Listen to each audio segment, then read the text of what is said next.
小裡面會有一啲馬甲嘅款式。咁而呢一件咧，亦都係嚟自靚靚堂嘅。咁啊，未做直播咧，其實都好多靚靚落單。因為點解咧？有時譬如你可能上身着件 T 恤，但係有時咧想遮下呢啲肚袖位，或者咧想着出一啲 layer 感嘅話啦，咁嗱又唔想話咁熱，真係加件呢個針織衫或者係西裝褸嘅話啦，想着出嚟比較型啲嘅效果，咁就可以咧考慮我而家着緊呢一件。本身咧佢個布料咧係做翻一個咧呢個通花嘅一個 lace 布，同埋咧你會見到佢呢個咧版型好挺身，因為咧佢入邊咧其實做咗一個好似網紋咁樣嘅一個 organza，另外 on top 咧再多一陣 lace print 嘅。好咁啊，本身咧就做一個咧係馬甲款啦，咁但係咧會見到個頭位啦有個微微得皺嘅效果，咁變咗咧就其實咧雖然佢背心款得嚟，但係咧都有少少可以幫你修飾咗個手臂，唔係話做呢啲咁樣嘅一個款。好，另外啦，本身咧領位佢因為咧係做一個咧就咁一個圓領冇領位嘅一個設計，變咗有時如果你入邊可能襯下啲polo shirt啊或者係恤衫款啦，咁你亦都咧可以咧做咗一個 double layer 嘅效果。咁就算好 casual 咁入邊啦，你着件 T 恤或者好似我而家咁樣着件背心嘅話啦，咁其實咧你會見到加上呢一個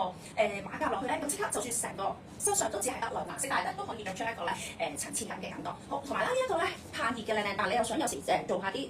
層次嘅感覺啦，咁其實呢一件咧完全適合嘅，因為本身咧佢個布料咧係做翻一個咧超通爽嘅一個通花布。咁啊，另外啦佢個手工亦都好精緻嘅，側邊咧佢係有兩個立體嘅袋口位，同埋咧因為佢呢個係嚟自靚靚廠㗎。嗱，大家咧除咗個布料之外啦，亦都可以注意翻咧佢個紐扣，佢紐扣咧係用咗一個好有質感嘅一個望上去咧係有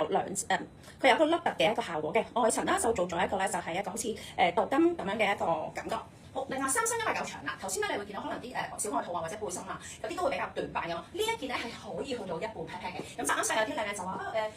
有時下咁短未必每個適合㗎嘛，咁呢啲咧就完全可以幫到你啦。咁因為版型咧佢行翻一個微 oversize 嘅感覺嘅，咁所以咧同埋你一定會開紐着㗎，你唔會咁樣扣晒佢咁樣嚟到去穿着㗎嘛，唔係唔得嘅。不過我覺得開紐着做翻一個 layer 感咁會比較好睇啲。所以咧呢一件咧係細中大碼下都適合，同埋咧佢係做一個有耳仔冚嘅袋口。如果你唔喜歡咧，可以將個耳仔位收落去，同埋咧個版型會見到比較寬鬆得嚟，但係咧佢唔會真係成件拋晒，因為咧下擺係做翻個